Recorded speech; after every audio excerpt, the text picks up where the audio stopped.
മോശ എന്ന ഒരു വല്യപ്പച്ചൻ തൻ്റെ മക്കളെയൊക്കെ അനുഗ്രഹിക്കുന്ന വചനങ്ങളാണ്. അപ്പം മോശയ്ക്ക് യോസേഫ് എന്ന ഗോത്രത്തിലെ യോസേഫിൻ്റെ ഗോത്രത്തിലെ മക്കളെയൊക്കെ അനുഗ്രഹിക്കുന്നതാണ്. യോസേഫിനെ അനുഗ്രഹിക്കുമ്പോൾ സ്വാഭാവികമായിട്ടും യോസഫെ നിന്നെ ഞാൻ അനുഗ്രഹിക്കുന്നു എന്ന് മോശയ്ക്ക് പറഞ്ഞാൽ മതി, അനുഗ്രഹമാകും.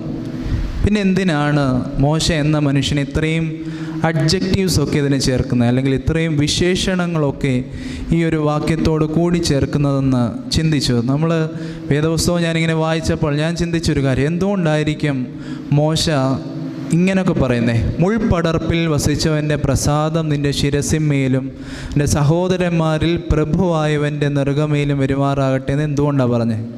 വെറുതെ പറഞ്ഞാൽ പോരെ, യോസഫെ നിന്നെ ഞാൻ അനുഗ്രഹിക്കുന്നു എന്ന് പറഞ്ഞാൽ മതിയായിരുന്നു. പക്ഷേ എന്തുകൊണ്ടായിരിക്കും മോശ ഇങ്ങനെ പറഞ്ഞത്?